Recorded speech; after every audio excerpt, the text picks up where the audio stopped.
Hello dear students, ಈ ವಿಡಿಯೋದಲ್ಲಿ ನಾವು KCETಗೆ ಅಪ್ಲಿಕೇಶನ್ ಹಾಕುವಾಗ ಯಾವೆಲ್ಲ ರಿಸರ್ವೇಷನನ್ನು ಕ್ಲೈಮ್ ಮಾಡ್ಬೋದು ಮತ್ತು ಇದಕ್ಕೆ ಬೇಕಾಗಿರುವ ದಾಖಲಾತಿಗಳ ಬಗ್ಗೆ ತಿಳಿಸ್ಕೊಡ್ತೀನಿ. ಮೊದಲನೇದಾಗಿ ಸ್ಟಡಿ ಸರ್ಟಿಫಿಕೇಟ್ ಬಗ್ಗೆ ತಿಳಿಸ್ಕೊಡ್ತೀನಿ. ಸ್ಟಡಿ ಸರ್ಟಿಫಿಕೇಟ್ ಅಂದರೆ ನೀವು ಕರ್ನಾಟಕದಲ್ಲಿ ಓದಿರೋ ವಿದ್ಯಾರ್ಥಿ ಅಂತ ಹೇಳೋದಕ್ಕೆ ಬೇಕಾಗಿರ್ತಕ್ಕಂಥ ಸರ್ಟಿಫಿಕೇಟ್. ಹಾಗಾಗಿ ಕನಿಷ್ಠ 7 ವರ್ಷಗಳು ಕರ್ನಾಟಕದಲ್ಲಿ ಓದಿರಬೇಕು ಮತ್ತು ಈ 7 ವರ್ಷದಲ್ಲಿ ನಿಮ್ಮ 10th ಸ್ಟ್ಯಾಂಡರ್ಡ್ ಅಥವಾ 12th ಸ್ಟ್ಯಾಂಡರ್ಡ್ ಅಂದರೆ SSLC ಅಥವಾ ಸೆಕೆಂಡ್ PUC ಕರ್ನಾಟಕದಲ್ಲಿ ಕಂಪಲ್ಸರಿ ಓದಿರಬೇಕು.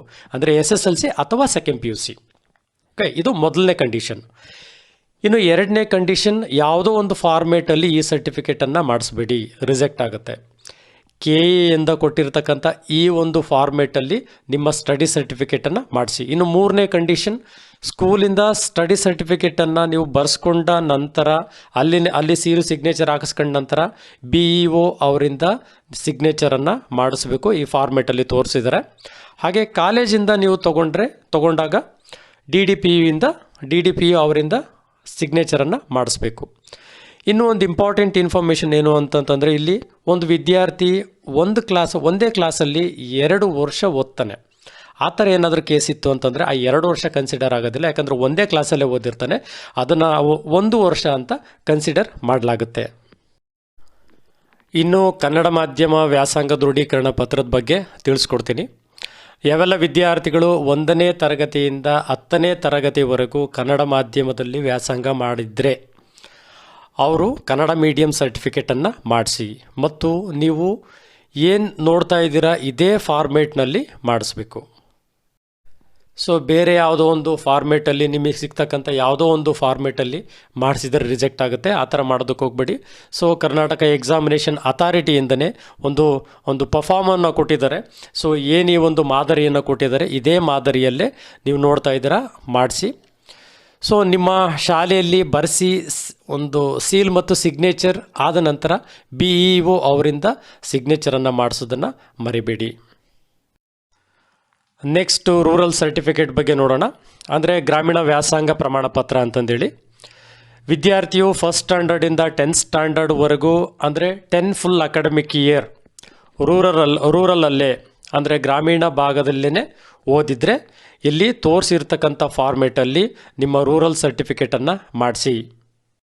ಇಲ್ಲೂ ಕೂಡ ನಿಮ್ಮ ಶಾಲೆಯಲ್ಲಿ ಫಿಲ್ ಮಾಡಿಸಿ ನಿಮ್ಮ HM ಅಥವಾ ಪ್ರಿನ್ಸಿಪಲ್ ಅವರಿಂದ ಸಿಗ್ನೇಚರ್ ತಗೊಂಡ ನಂತರ BEO ಅವರಿಂದ ಸಿಗ್ನೇಚರನ್ನು ಮಾಡಿಸಿ. ಇನ್ನೂ ಒಂದು ಮುಖ್ಯವಾದ ಮಾಹಿತಿ ಏನು ಅಂತಂದರೆ, ಜನರಲ್ ಕ್ಯಾಟಗರಿ ವಿದ್ಯಾರ್ಥಿಗಳು ನಿಮ್ಮ ರೂರಲ್ ಸರ್ಟಿಫಿಕೇಟ್ ಜೊತೆಗೆ NCLCಯನ್ನು ಮಾಡಿಸ್ಬೇಕು. ಅಂದರೆ ನಾನ್ ಕ್ರೀಮಿ ಲೇಯರ್ಸ್ ಸರ್ಟಿಫಿಕೇಟ್ ಅಂತಂದೇಳಿ, ಅಂದರೆ RD ಸಂಖ್ಯೆ ಇರತಕ್ಕಂಥ ಪರಿಶೀಲನಾ ಪ್ರಮಾಣ ಪತ್ರವನ್ನು ಸಂಬಂಧಪಟ್ಟಂಥ ತಹಶೀಲ್ದಾರ್ ಅವರಿಂದ ಮಾಡಿಸ್ಬೇಕು. ಮತ್ತು ಅದರ ಮಾದರಿಯನ್ನು ಕೂಡ ಇಲ್ಲಿ ನೋಡ್ಬೋದು ನೀವು, ಇದೇ ಫಾರ್ಮೇಟಲ್ಲೇ ಮಾಡಿಸಿ. ನೆಕ್ಸ್ಟ್ ಕ್ಯಾಸ್ಟ್ ಮತ್ತು ಇನ್ಕಮ್ ಸರ್ಟಿಫಿಕೇಟ್ ಬಗ್ಗೆ ನೋಡೋಣ. ಕರ್ನಾಟಕದಲ್ಲಿ OBC ಅಂತ ಯೂಸ್ ಮಾಡೋದಿಲ್ಲ. ಸೊ ಬದಲಾಗಿ category 1, 2A, 2B, 3A, 3B ಹಾಗೂ SC ಮತ್ತು ST ಸರ್ಟಿಫಿಕೇಟನ್ನು ತಗೋಬೋದು.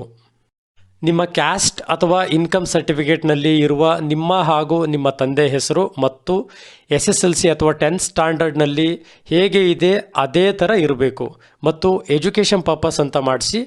ಇನ್ನು ಜನರಲ್ ಕ್ಯಾಟಗರಿ ಇದ್ದರೆ ನಿಮ್ಮ ಒಂದು ಇನ್ಕಮ್ 8 ಲಕ್ಷಕ್ಕಿಂತ ಕಡಿಮೆ ಇತ್ತು ಅಂತಂದರೆ ನೀವು ಕೂಡ ಇನ್ಕಮ್ ಸರ್ಟಿಫಿಕೇಟನ್ನು ಮಾಡಿಸಿ RD ನಂಬರನ್ನು ಹಾಕಿ. ಯಾಕೆ ಅಂತಂದರೆ SNQ ಕೋಟದಡಿಯಲ್ಲಿ ಇರುವ ಸೀಟ್ಗಳನ್ನು ಕ್ಲೈಮ್ ಮಾಡ್ಬೋದು.